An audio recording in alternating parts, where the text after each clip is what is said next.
Hey everybody, and welcome back to another episode here on Inicio.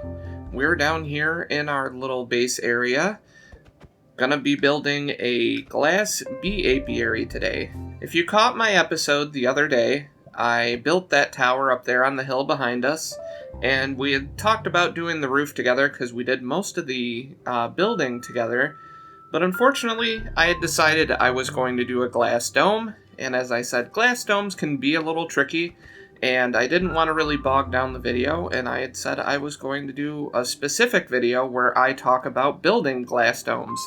So here we are. So now that I've got that all out of the way, why don't I bring up the tools I use and we'll talk about them a little bit. Alrighty everybody, so this is the first one I use. It's called Donut Studios, and I use this to just make basic circle outlines.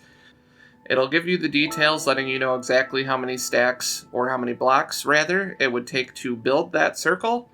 But as you saw, we're actually not building a circle. We're going to be building an oval.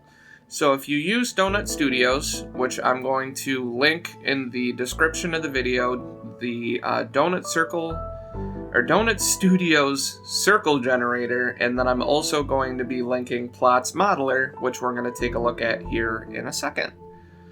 So if we're going to be building an oval and using Donut Studios, you're going to want to unclick this here, because that won't force it to be a circle.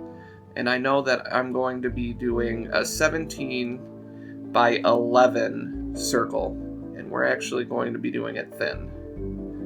So you can do a thick border or a thin border, and you can also fill it. And they also have this nice little tool over here that lets you download your circle or your oval, in this case, either as a PNG file or an SVG file. We're going to go over to Plotz Modeller, and fair warning, Plotz Modeller can look a little confusing or a little daunting, I guess. And it can be a little bit. Mostly because they don't really give you instructions, they don't really let you know what is what.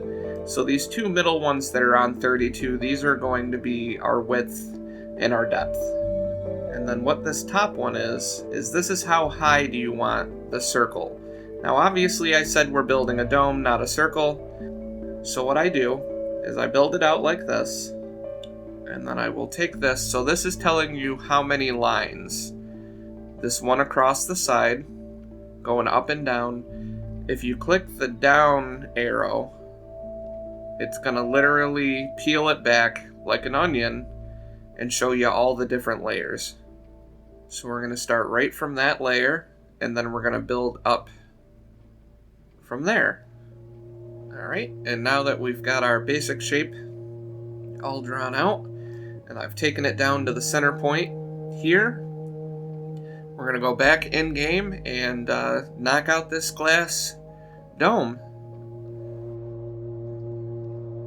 Tools like Plotz Modeller and Donut Studios can be super duper handy, and you genuinely are going to be really impressed with how quickly we're going to be able to bang out this entire oval. So I already put in the bottom layer, so we're going to go up one. And what I also like to do, which I did forget this time around, is I like to have some blocks on me that aren't the blocks I'm building the dome with. That way, if there are any inside angles or outside angles where I need to be able to attach a glass block to, but not have it there permanently, it's super handy to pick a block like birchwood or maybe wool or something along those lines that you can just go back through and remove after the fact. So layer 11 is literally exactly the same as layer 10, which makes it super easy, because we'll just be able to go right around the oval like this. It can be a little confusing, but once you do a couple of these, it really does almost become second nature. The biggest issue is when you're trying to make videos, it's hard to sit here and concentrate on what you're trying to build and also explaining things to people. And then once we get the glass in, we're actually going to go through with some oxidized copper and we're going to make it look like it's being held together by the copper. I'm hoping it'll look super cool. Okay, alright, next layer. Okay, so we've got 1, 2, 3, 4, 5, 6, 7, 8, 9. So we're going 9 across. Doing square corners. 3 on this end, and another square corner. And then you literally just work your way up the circle. Looks like we're stepping in by 1 back to 7. 1, 2, 3, 4, 5, 6, 7. Yep. So we're going to go back to the middle. We're going to go 1, 1, 2, 3. 1, 2, 3. 6. Oh, good. We didn't run out of glass. I was worried we were going to run out of glass. That would not have been good. I thought I had counted all the blocks right, so when I thought I only had 14 left, I thought we were going to be in for a bad time. Building with glass can be a little tricky. It's definitely a lot of trial and error. Like I said earlier, the biggest thing is once you start to do these a little bit more, it kind of becomes second nature, and then it's just making sure that you're adding up everything correctly. It really gets kind of enjoyable building giant glass domes. And like I said, people always find them super impressive. And they're always super fun to make. So that kind of gives you the basic idea. I have literally 2 tinted glass to my name, so I have to run to the shopping district real quick and hit up Wolfie's shop and grab some more tinted glass. I'm going to do that and then finish up the roof section because we only have 2 more layers left to do. And then we will do the copper structure together and do the interior together really quick. But yeah, I hope you guys find this informative because I really did want to kind of talk about building glass domes a little bit, and I really enjoy how this is turning out, and I hope you guys do too. So I'll be right back. Okay, everyone, so we have our glass dome all completed. Shout out again to Wolfie for having that glass shop down in the shopping district. It's super clutch.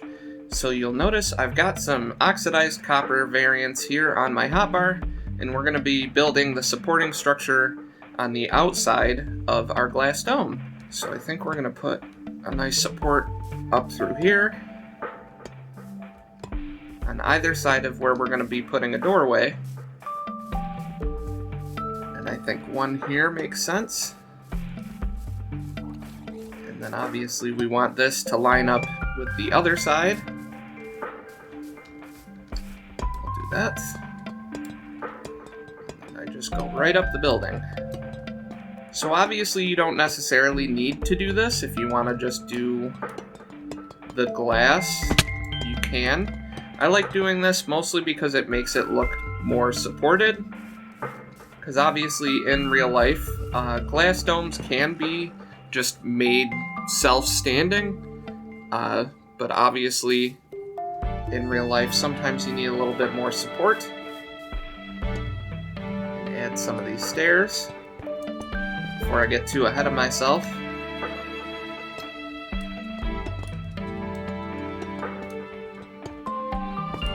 Because adding the stairs is going to give it a little bit more of a rounded feel. It's going to kind of take off the blockiness a little.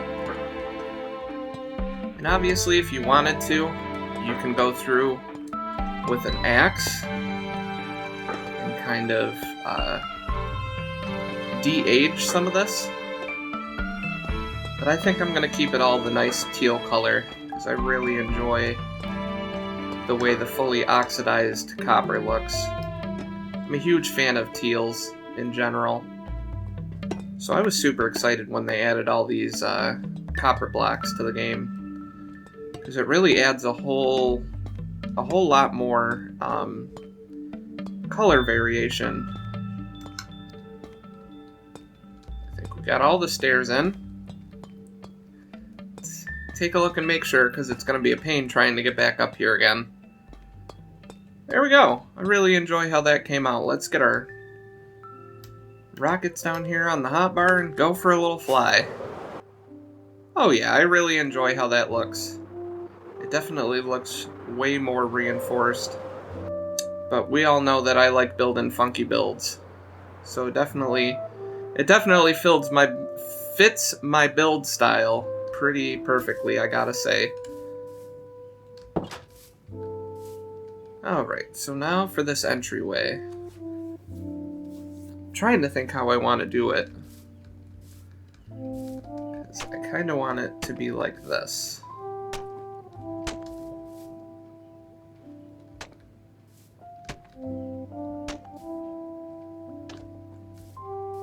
Perfect. I really do enjoy that. I think that looks nice.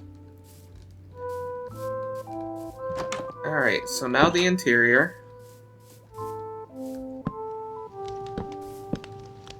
Now I want 3 bee nests on either side. And then I'm going to do a bunch down here on the end. Alright, and now to make things a little bit easier for us, we're going to wait for nighttime to place our bee nests and get them all in and situated. That way we don't have to worry about them popping out of their bee nests and maybe making things a little more chaotic than I want them to be. So we're going to wait a couple of minutes for it to be nighttime and go from there. Alrighty everyone, so we have nighttime now, so let's get our hotbar cleared.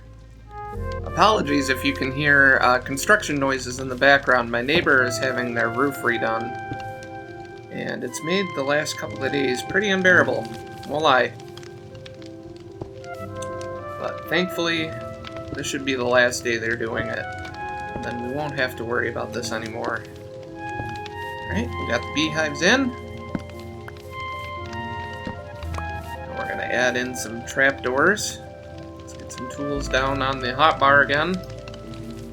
And if you notice you're having this issue where you have smoke coming out the top of your beehives, place a trapdoor on top of them and you'll notice it's going to kill all the smoke. Then you won't have all this annoying particles floating up above your bee nests. And you can just have a nice pretty little area. Alrighty, and just like that, we've got the entire interior done. Really didn't take a lot. It was mostly placing flowers and fighting bees, and then doing a little tweaking on our little hanging, like flowering azaleas. I don't even know what we would call those, like our little hanging gardens. I really enjoy that it kind of attracts some of the bees to come up higher, because obviously with the flowers, they stay pretty low to the ground. So by introducing flowering azaleas a little bit higher up in the build, it kind of attracts them to go up higher. And now all we have to do is we're going to go through. Yeah, I like that. Things don't have to be super complicated to look nice, in my opinion. It's just about thinking the build through and making sure that you're adding little accents. You guys are probably thinking I sound like a broken record at this point because I'm always talking about accents and little details, but it really is the key to upping your entire build game. I really enjoy how this came out. Yep, see, and there they are, up there, getting their pollen from the flowering azaleas. It just adds some nice elevation to the build by having the bees kind of flutter around and flutter up here. And then go back down to their little bee nests. Another trick you can do, like if you get tired of having all these bees running around, you can place trapdoors on the front of beehives and bee nests, and the bees won't be able to come out. So, but I like them fluttering around like this. And I really enjoy how this came out. Really hope you folks like how this build came out, and I hope you guys found this video informative, where we talked a little bit about doing circles and doing ovals and how to do domes and things along those lines. Again, you'll be able to find the links to the Plotz Modeller and Donut Studios to the circle generator down in the description of this video. So go and like them, share them, Save them to your hotbar, that way you have them, and then maybe you'll feel a little more comfortable doing your own ovals, or your own circles, or your own domes like this, because really, once you start getting the hang of it, you start practicing, and you build a few glass domes, or it doesn't even necessarily need to be glass. Once you build a few domes, you're really going to notice it becomes like second nature, and it makes it super duper easy. But I think that's enough rambling for me today. If you liked this video, please, please, please consider giving it a like. If you have anything you want to see me talk about or build in the future, comment that down below. And either way, I hope everyone's having a wonderful day and a beautiful tomorrow, and I will see you folks in the next video. Take care of yourselves. Later, everybody.